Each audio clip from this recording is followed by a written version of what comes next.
जय श्री कृष्ण दोस्तों, किशोरी क्रिएशन से मैं सपना शर्मा आप सभी का हार्दिक स्वागत करती हूँ आपके अपने चैनल पर। दोस्तों, आज के वीडियो में हम मकर संक्रांति का पर्व क्यों मनाया जाता है और इसके पीछे की पौराणिक कथा क्या है उसके बारे में जानेंगे।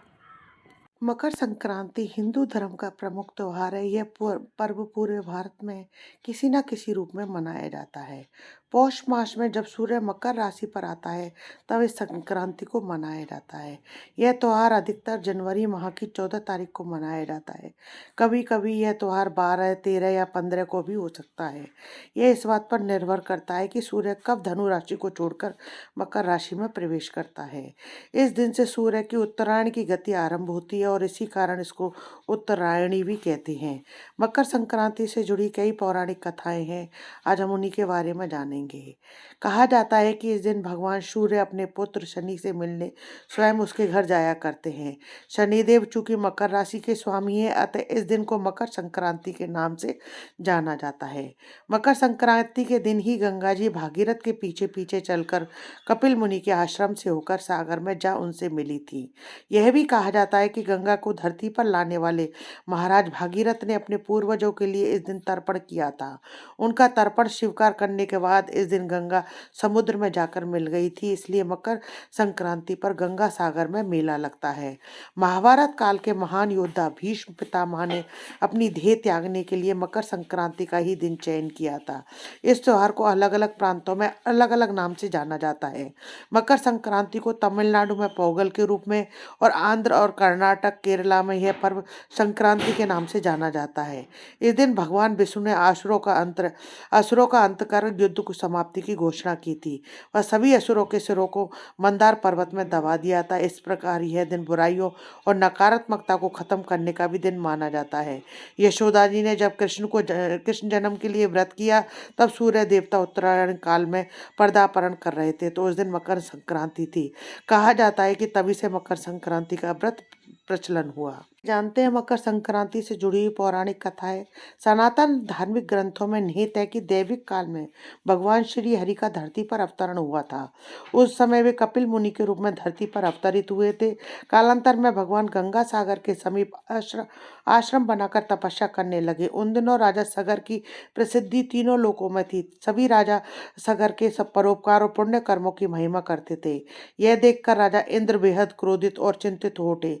स्वर्ग के राजा इंद्र को लगा कि अगर राजा सगर को नहीं रोका गया तो वे आगे चलकर स्वर्ग के राजा बन जाएंगे। यह सोच राजा इंद्र ने राजा सगर द्वारा आयोजित यज्ञ हेतु अश्व को चुराकर कपिल मुनि के आश्रम के समीप बांध दिया। जब राजा सगर को अश्व के चोरी होने की सूचना मिली तो उन्होंने अपने सभी पुत्रों को अश्व ढूंढने के लिए आदेश दिया। जब कपिल मुनि के आश्रम के बाहर अश्व बंधा दिखा तो राजा सगर के पुत्रों ने कपिल मुनि पर अश्व चुराने का आरोप लगाया। यह सुन कपिल मुनि क्रोधित हो उठे और उन्होंने तत्काल राजा सगर के सभी पुत्रों को भस्म कर पाताल में भेज दिया। तब राजा सगर को यह बात पता चली तो वे कपिल मुनि के चरणों में गिर पड़े और उनके पुत्रों को क्षमा करने की याचना की। हालांकि श्राप बस उन्हें नहीं लाया जा सकता था, अतः कपिल मुनि ने उन्हें पुत्रों को मोक्ष हेतु गंगा को धरती पर लाने की सलाह दी। तब राजा भागीरथ ने माता पार्वती की कठिन तपस्या की। इससे प्रसन्न होकर माता पार्वती गंगा रूप धारण कर धरती पर मकर संक्रांति के दिन अवतरित हुई। जब राजा सगर के मृत पुत्रों को गंगा का स्पर्श हुआ तो उन्हें मोक्ष की प्राप्ति हुई। मकर संक्रांति से जुड़ी दूसरी पौराणिक कथा के अनुसार चिरकाल में मधु और कैटभ नामक दो दैत्य थे जो आसुरी प्रवृत्ति के थे। इनके अत्याचार और दुस्साहस से तीनों लोकों में हाहाकार मच गया। इसके बाद भगवान विष्णु जी ने दोनों को वध करके दोनों के धड़ को दो विपरीत दिशा में फेंक दिया। हालांकि धड़ एकजुट होकर फिर से मधु और कैटभ बन गए और तीनों लोकों में अपना आतंक मचाना शुरू कर दिया। इसके बाद भगवान विष्णु जी ने शक्ति का आह्वान किया और माँ दुर्गा ने दोनों का वध किया।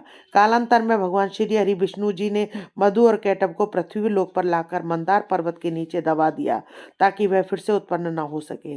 तब मधु और कैटभ ने मकर संक्रांति के दिन उनसे दर्शन देने का वरदान मांगा। दानवों के इस वरदान को विष्णु जी ने स्वीकार कर लिया। कालांतर से भगवान नारायण मकर संक्रांति के दिन मंदार पर्वत दानवों को दर्शन देने आते हैं। इसके अलावा सूर्यदेव 1 माह के लिए मकर संक्रांति के दिन अपने पुत्र शनिदेव के घर आते हैं। मकर संक्रांति से जुड़ी हुई ये पौराणिक कथाएं मैंने आज आपको बताई। आशा करती हूँ आपको मेरे द्वारा दी गई जानकारी पसंद आएगी। यदि आपको मेरा ये वीडियो अच्छा लगे तो प्लीज़ मेरे वीडियो को ज़्यादा से ज़्यादा लाइक और शेयर करें अपने फैमिली और फ्रेंड में। यदि आपने अभी तक मेरे चैनल को सब्सक्राइब नहीं किया है तो उसे सब्सक्राइब करना ना भूलें, पास में बेल आइकन को दबाएं जिससे मेरे आने वाले हर नए वीडियो का नोटिफिकेशन आपको मिल जाए। जय श्री कृष्णा दोस्तों।